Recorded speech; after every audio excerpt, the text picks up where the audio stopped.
damn, I've got to keep my child entertained. I'm going to do a better job than nurseries and schools. I can do this. Let's go.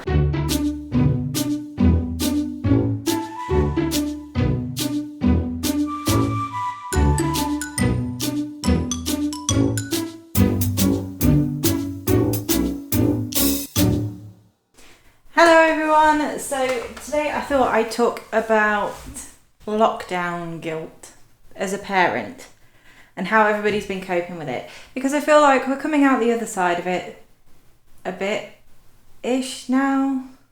I mean, we're never really sure what's going on with the general situation, but as far as I can tell, things are getting better. So I just wanted to talk about how everybody's been dealing with being at home with their children, having to homeschool and having to work if you've not been on furlough, and how you've been sort of coping with that. I'm going to give you a little insight into how I've been coping with that. It's tough. It's been really tough. And I think everybody says, well, you chose to have kids.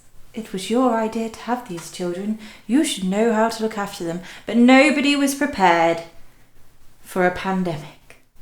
Nobody was prepared for this situation. And I felt at the beginning I was put on furlough, which is almost a luxury, really. I know that people enjoy working and having that, but the way that I saw it was a positive in the sense of I will never get to have this time with Adelaide again. So the fact that I was put on furlough and almost gifted this opportunity to have this amount of time with my daughter was perfect. So it was like all systems go. Okay, I need to keep my child entertained. So I got every single craft thing I could think of, and I'd set up the night before.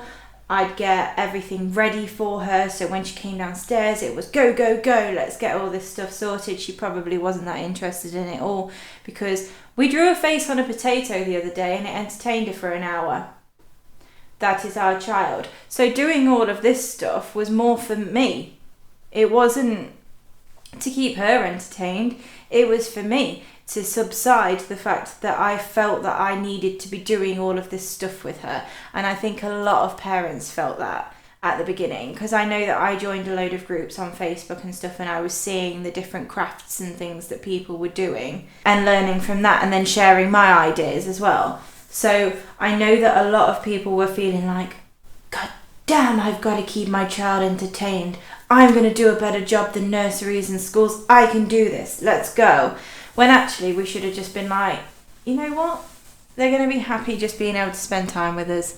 And I think as the time went on, people started to realise that. So I was making everything with her. Everything. And like getting her to paint, getting her to draw. I had Adelaide's workshop where I put a sign up because I couldn't be asked to clean everything after I'd set it up. So I just had a workshop, which was this room, which is now a studio. And this is supposed to be a dining room where we eat, and it's not one room anymore, and it really frustrates me, but hey ho. I had everything set out for her, and I spent tons of money on getting her stuff like fairy gardens and paint sets and crafty things and stuff like that. And I shouldn't have, I feel, because she was just having fun being with me. And that was really nice. And Ash had some time off as well.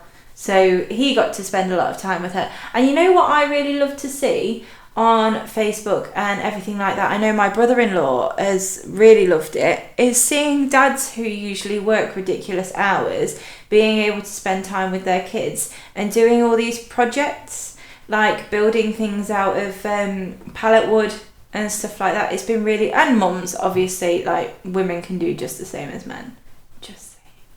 But it's been so lovely to see from my first-hand experience, seeing my lovely brother-in-law be able to spend that time with his daughters. I feel like in the beginning everything was so negative. It was all just, I can't deal with all of this, it's getting too much, what's going on? Like nobody knew what was happening.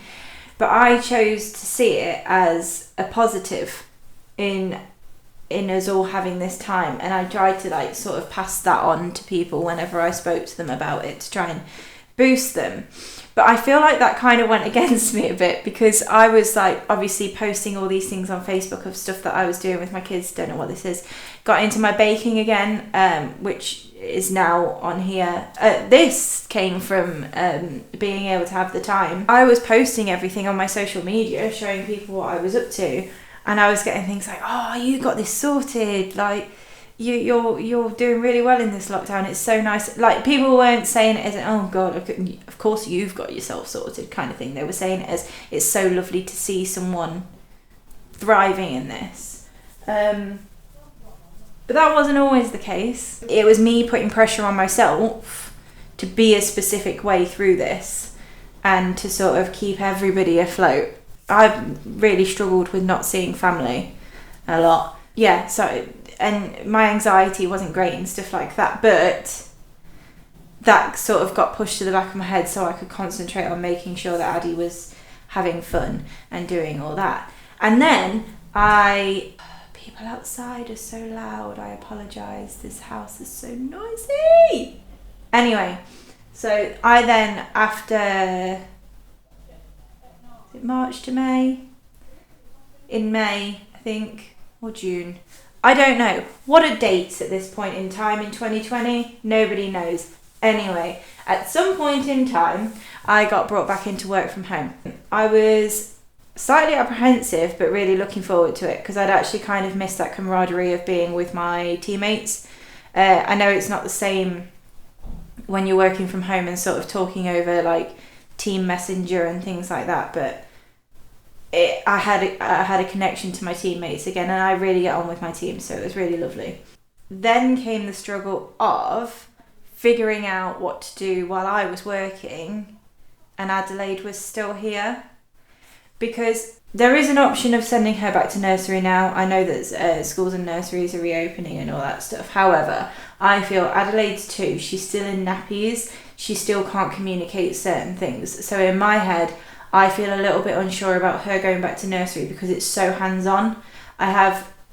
It's not about the fact that I don't think the nursery can handle it. It's none of that. It's just my feelings on the matter.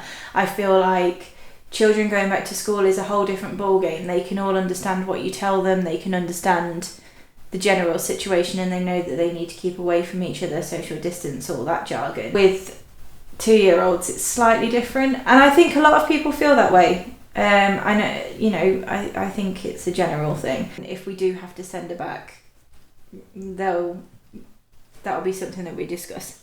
Anyway, digressing again, it's something that I do. It's difficult with working from home and having Adelaide there. Not because she plays me up, because she doesn't. She's incredible. She loves not having to deal with me, I think.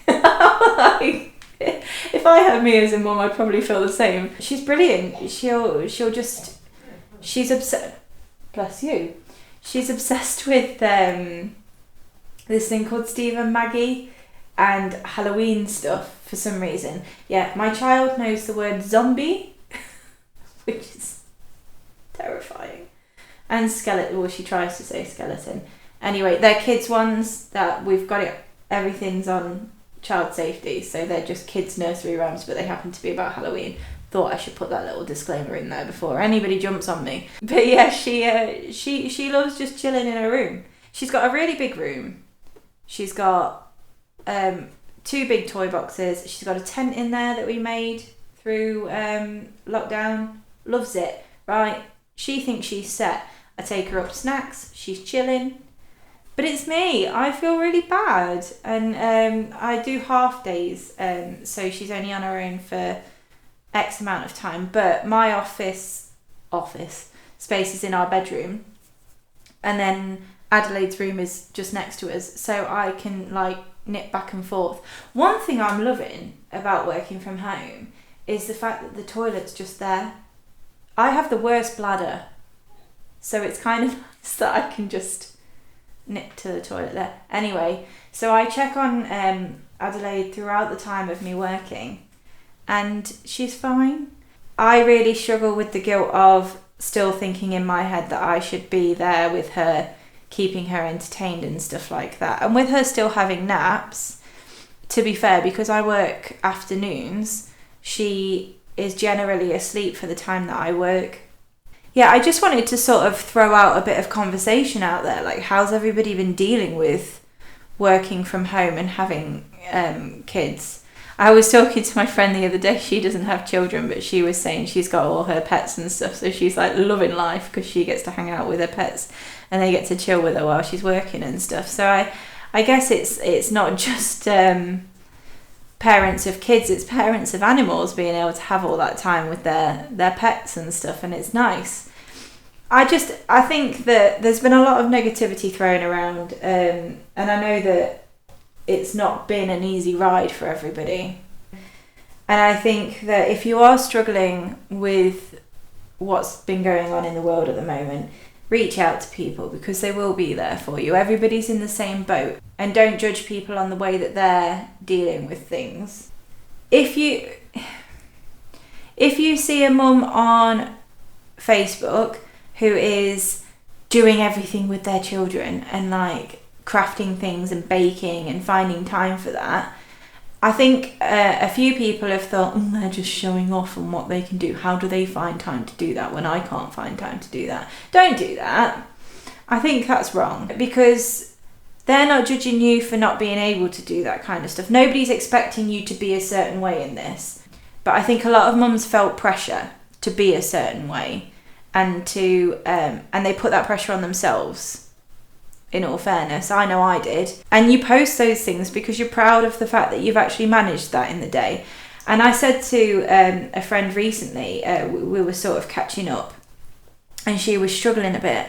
And she said, oh, you look like you're bossing this lockdown thing. And I was like, in all fairness, I feel like if anybody gets up in the day, gets dressed and gets through the day, they're bossing the day, because this is something that nobody was prepared for, nobody was ready for. It just seems like this be kind thing that was all around a couple of months ago has suddenly just gone, and it's all this again.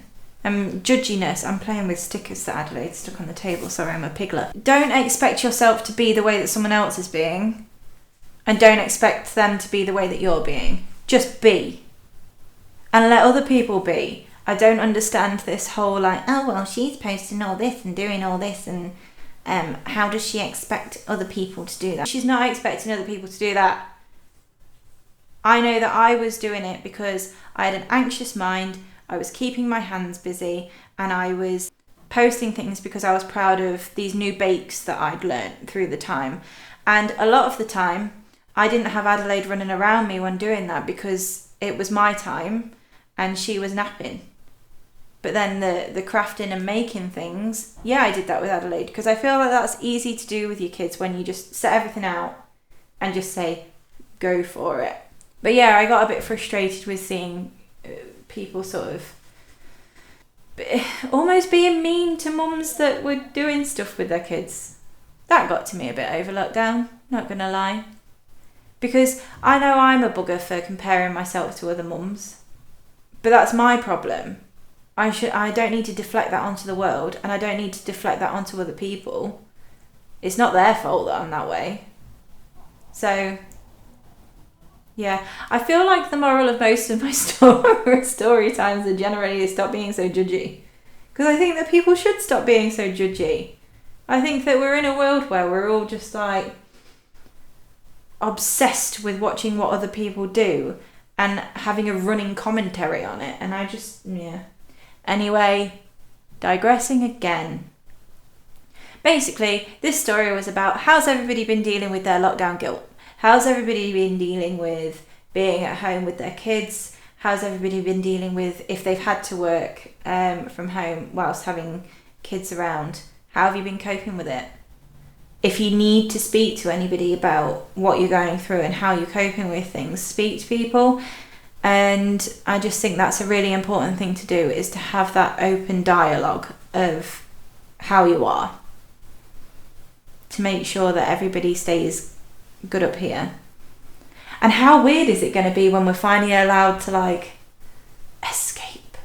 I know that me and Asha are going to go see our friends this weekend, and we're really excited about it. Because we're a bit like, oh, it's going to be a bit weird being in a different city. but I'm sure we'll cope. But we're really looking forward to it. And I hope everybody's looking forward to different things that they can get up to now that everything's sort of lifting a bit. And I hope everybody's doing well. But just remember to talk. Talking's good. I ramble too much, so I'm going to go now. But I hope everybody's okay. Sending lots of love. Thank you for watching. Don't forget to subscribe, give us a like, and go over and follow us on Facebook and Instagram. Or you can stay here and watch our next video. Bye!